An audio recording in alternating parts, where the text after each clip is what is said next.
अस्सलामुअलैकुम, मेरा नाम जाबिर है। आज मैं आपको कैपेसिटर्स के बारे में बताऊंगा और इस वीडियो में आप जो जो सीखेंगे उनमें सबसे पहले है कि हमारे एसी का कितना साइज़ हो तो उस साइज़ में कितने हमारे साइज़ का कैपेसिटर लगेगा। उसके बाद आप इस वीडियो में सीख सकेंगे कि अगर फ़र्ज़ करें आपको एक 60 यूएफ का कैपेसिटर चाहिए किसी जगह पे, लेकिन आपके पास 60 यूएफ का कैपेसिटर नहीं है मौजूद, तो आप दो डिफरेंट साइज़ के कैपेसिटर्स यूज़ करके किस तरह उसको 60 यूएफ का बना के आप यूज़ कर सकते हैं। और इसी तरह अगर फ़र्ज़ करें आपको एक 3 यूएफ या 4 यूएफ का कैपेसिटर चाहिए जो कि हमारे आउटडोर के कह लें कि मोटर के लिए यूज़ होते हैं, अगर वो कैपेसिटर आपके पास नहीं है किसी वजह से, तो आप किस तरह दो मुख्तलिफ कैपेसिटर्स को यूज़ करके उसके मुताबिक कैपेसिटी का बना के, यानी 3 यूएफ 4 यूएफ का बना के उसको कैसे यूज़ कर सकते हैं। उसके बाद जितनी भी कैपेसिटर के ऊपर स्पेसिफिकेशंस लिखी होती हैं, उसके वोल्टेज, उसके माइक्रोफैरड, ये सब चीज़ें जो लिखी होती हैं, इनसे क्या मतलब होता है और इनसे आप किस तरह कैपेसिटर को यूज़ कर सकते हैं। और जो कैपेसिटर के ऊपर जो इसके थिम्बल लगे होते हैं, जो पिन्स लगी होती हैं, उनका पिन्स का क्या मतलब होता है उनका, और कौन कौन से कैपेसिटर जो है वो हम एसी के अपनी फील्ड में इस्तेमाल कर सकते हैं। और एक पावर पैक एक होता है कैपेसिटर, उसको हमने क्यों इस्तेमाल किया जाता है और कब इस्तेमाल किया जाता है। और इसके बाद कैपेसिटर को खराब होने की उसकी कौन कौन सी निशानियां होती हैं, किस तरह हमें पता लगता है कि आपका कैपेसिटर खराब हो गया। तो आप दोस्तों से बस इतनी सी रिक्वेस्ट है कि काइंडली जिन्होंने अब तक चैनल को सब्सक्राइब नहीं किया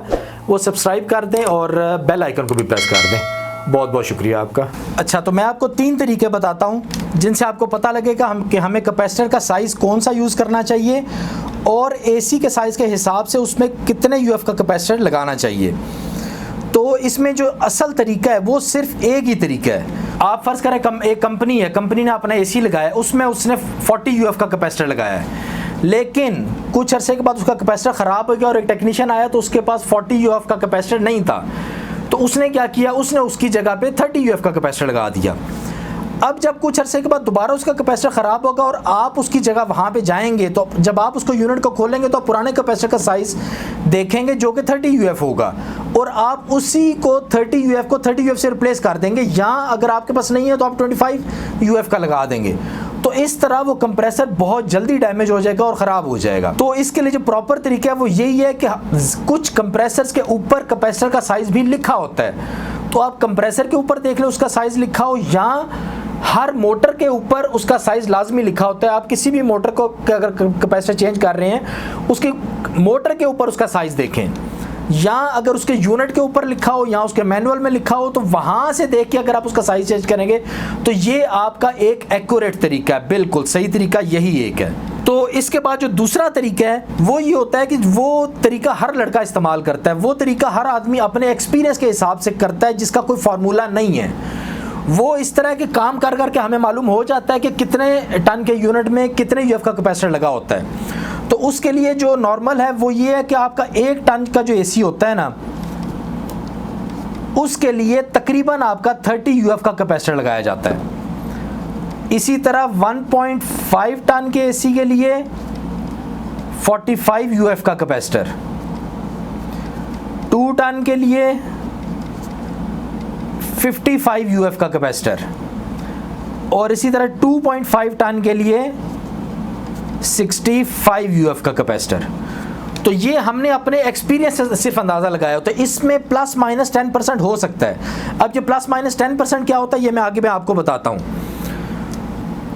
तो इसमें बस एक बात बताऊं कि ये जो रीडिंग सब हैं ये सब आपके सिंगल फेज एसी के लिए हैं। आपके 3 फेज एसी में कैपेसिटर नहीं यूज़ होता, यहाँ पे सिंगल फेज एसी में सिर्फ कैपेसिटर यूज़ होता है।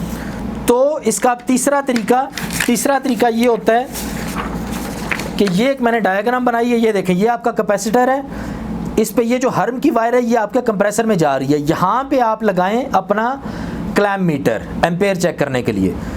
तो जब आप इसको क्लैम्प मीटर लगाएंगे तो फॉर एग्जांपल ये ले रहा है आपके 5 एम्पेयर, इस 5 एम्पेयर को यहाँ पे लिख लें, 2650 को मल्टीप्लाई कर लें 5 से, और उसके बाद एक मीटर लें जिस पे आप वोल्टेज चेक कर सकें। इसको वोल्ट पे रखें और इसकी दोनों प्रोब जो है, एक प्रोब कैपेसिटर के कॉमन पे लगाएं और एक प्रोब आप कैपेसिटर की हर्म पे लगाएं। तो ये जितने वोल्टेज ले रहा होगा, ये आपके जो मैंने अभी एग्जांपल एक एसी की चेक करके आपको मैं समझा रहा हूँ, उसमें ये 330 वोल्टेज लेता है। तो ये 330 volt 2650 multiply by 5 divided by 330 volt, ये आपका आता है 40 माइक्रोफैरेड, और ये तकरीबन सही होता है। लेकिन ये फार्मूला आप सिर्फ कहाँ पे यूज़ कर सकते हैं, जहाँ पे कैपेसिटर के ऊपर आपकी वैल्यू नहीं लिखी हो और कैपेसिटर आपका चल रहा हो, एसी को चला रहा हो, तो उसकी वैल्यू मालूम करने के लिए आप ये फार्मूला यूज़ करके आप उसकी वैल्यू मालूम कर सकते हैं। अच्छा, तो मेरा दूसरा पॉइंट है अभी कि फ़र्ज़ करें आपको एक 60 यूएफ का कैपेसिटर चाहिए, किसी यूनिट में आपने लगाना, लेकिन आपके पास 60 यूएफ का कैपेसिटर नहीं है। आपके पास उसकी जगह एक कैपेसिटर है 50 यूएफ का और एक कैपेसिटर है 10 यूएफ का। तो आप इनको क्या करेंगे, आप इन दोनों को पैरेलल में लगाएंगे। पैरेलल में लगाने के लिए इस पॉइंट को यहाँ पे जंप कर दें, इस पॉइंट को यहाँ पे इस तरह जंप कर दें वायर को, और यहाँ से आप इसको अब यूज़ कर लें।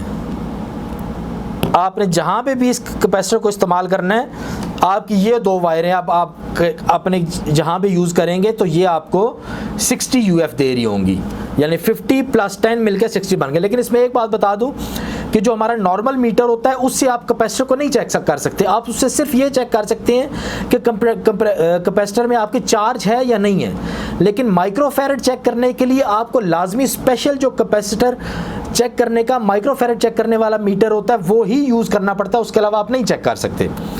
अच्छा, तो इसमें दूसरी चीज़ ये है कि अगर फ़र्ज़ करें आपको 3 माइक्रोफैरड का कैपेसिटर चाहिए, लेकिन आपके पास जो कैपेसिटर मौजूद है वो एक कैपेसिटर है आपके पास 7.5 माइक्रोफैरड का और दूसरा कैपेसिटर आपके पास मौजूद है 5 माइक्रोफैरड का, लेकिन आपको चाहिए कितने माइक्रोफैरड का, 3 माइक्रोफैरड का। तो इसके लिए आपको क्या करना पड़ेगा, आपको दोनों कैपेसिटर्स को सीरीज़ में लगाना पड़ेगा।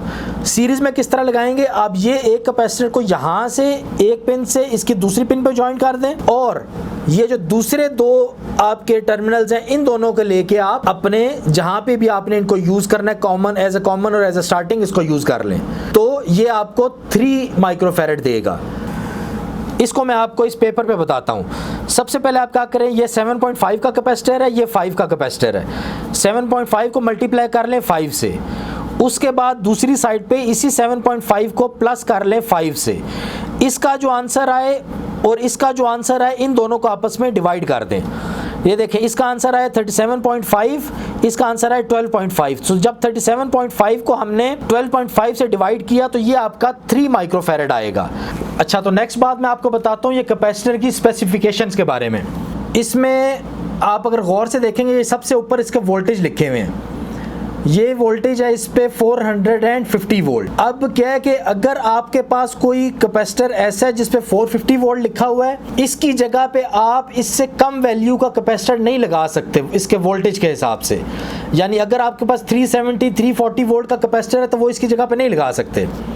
लेकिन अगर एक 370 का या 340 का कैपेसिटर है वो आपका ख़राब हो गया, उसकी जगह पे आप 450 का कैपेसिटर लगा सकते हैं। दूसरा पॉइंट है ये इसके नीचे लगा हुआ है 50/5 माइक्रोफैरड। ये जो 50 होता है, ये 50 है इसके कंप्रेसर का साइज़, ये 5 है इसके मोटर का साइज़।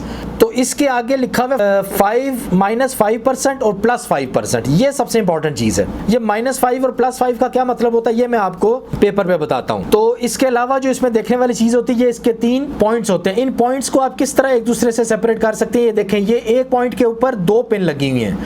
तो जिसके ऊपर ये 2 पिन या लगी होती है ये आपके फैन का टर्मिनल होता है, और ये जिस पे आपके 4 पिन लगी हुई है, सबसे ज़्यादा पिन लगी हुई, ये आपका कॉमन का टर्मिनल होता है, और ये जिस पे 3 पिन्स लगी होती हैं ये आपका हर्म का टर्मिनल होता है।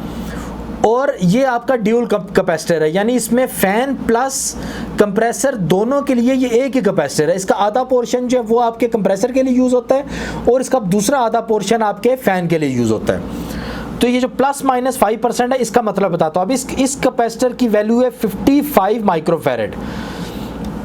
ये मैंने लिखा है 55 माइक्रोफैरड, ये 50 है इसका कंप्रेसर का, और 50 का आपने निकालना है 5%, क्योंकि यहाँ पे लिखा हुआ है +-5%।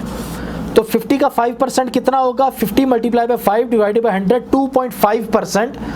आप इसको प्लस भी कर सकते हैं और 2.5% इसको माइनस भी कर सकते हैं। यानी अगर आपको 50 यूएफ का कैपेसिटर नहीं मिल रहा, उसकी जगह आप 52.5 यूएफ का कैपेसिटर भी लगा सकते हैं, या आप 50 की जगह पे 47.5 यूएफ का कैपेसिटर भी लगा सकते हैं। इसी तरह ये जो आपकी मोटर का है, यहाँ पे 5 लिखा हुआ है, 50/5 था, 5 आपकी मोटर का है, ये भी +-5% है।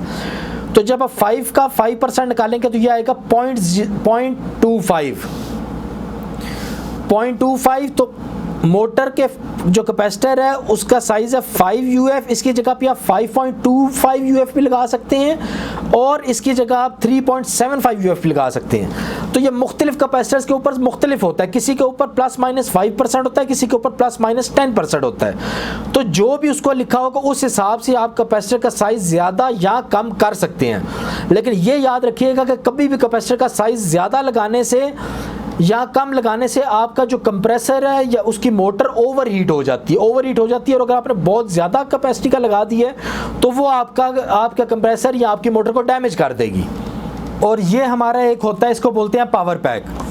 ये कब यूज़ होता है? जब हमारा कंप्रेसर कहीं पे वीक हो जाता है, वो स्टार्ट नहीं ले रहा होता, तो ये उसको बूस्ट करता है, कंप्रेसर को स्टार्ट करने में मदद करता है। लेकिन ये बहुत एहतियात करें, कभी भी जिस एसी का कंप्रेसर वीक नहीं है उसमें इसको यूज़ नहीं करें कभी भी। अगर उसमें यूज़ करेंगे तो आपका कंप्रेसर ज़्यादा पावर लेने की वजह से वो बहुत जल्दी ख़राब हो जाएगा। तो इसको यूज़ कैसे करेंगे? इसको लेके जैसे आपका ये कैपेसिटर जो ऑलरेडी कंप्रेसर में लगा हुआ है, ये कॉमन है इसकी स्टार्टिंग, इसके एक टर्मिनल पे आप ये लगा दें और दूसरे टर्मिनल पे दूसरा पॉइंट इसका लगा दें और कंप्रेसर को चला दें। तो इसका कोई पॉजिटिव नेगेटिव नहीं होता, कोई भी एक कॉमन पे लगा दें और कोई भी दूसरा टर्मिनल उसके स्टार्टिंग पे लगा दें। तो ये आपके कंप्रेसर को जो नहीं स्टार्ट ले रहा उसको स्टार्ट लेने में मदद करेगा। और हमारे कैपेसिटर के ख़राब होने की जो 2-3 मेन निशानियाँ होती हैं, उसमें से एक ये होता है, ये देखें जिस तरह इसका ये ऑयल आया हुआ है सारा, इस तरह ऑयल बहुत ज़्यादा बाहर आ जाता है, या ये कैपेसिटर जो है इस जगह से ये पूरा फूल जाता है, इसकी बॉडी बाहर आ जाती है, यहाँ से ये बाहर आ जाता है, ये भी फूला हुआ है थोड़ा सा लेकिन बहुत ज़्यादा फूल जाता है, ये बाहर आ जाता है। और तीसरी एक चीज़ इसमें होती है कि अगर आप इसको हिलाएंगे तो आप देखेंगे इसका ऑयल जो है वो अंदर आपको हिलता हुआ दिखाई देगा, बहुत ज़्यादा हिलेगा। उस सूरत में भी आपका कंप्रेसर ये बहुत ज़्यादा वीक होता है। काइंडली आप लोगों से रिक्वेस्ट है कि मैं आपको बहुत ज़्यादा डिटेल में बहुत ज़्यादा चीज़ें समझाना चाहता हूँ और मेरी कोशिश होती है कि मैं टाइम भी ना ज़ाया करूँ। जो मुझे फॉलो कर रहे हो, मेरी वीडियो को देख रहे हैं, वो जो उन्हें थोड़े से थोड़े टाइम में जल्दी ज़्यादा से ज़्यादा कुछ सिखाया जाए। लेकिन अक्सर टॉपिक को कंप्लीट करने के लिए वीडियो लंबी बनानी पड़ती है। लेकिन मैं वीडियो लंबी क्यों नहीं बनाता? क्योंकि आप लोग फिर वीडियो लंबी नहीं देखते, आप दरम्यान में छोड़ के चले जाते हैं, तो उसका आप लोगों को फ़ायदा नहीं होता। तो काइंडली आप लोग कमेंट्स में करके बताएं अगर आप लोग डिटेल में वीडियो देखना चाहते हैं, तो फिर मैं एक टॉपिक पे डिटेल से वीडियो बनाया करूं ताकि आपको A to Z हर चीज़ उस एक टॉपिक में मिल जाया करे। तो आज के लिए इतना ही काफ़ी है। दुआ में याद रखिएगा। अल्लाह हाफिज़।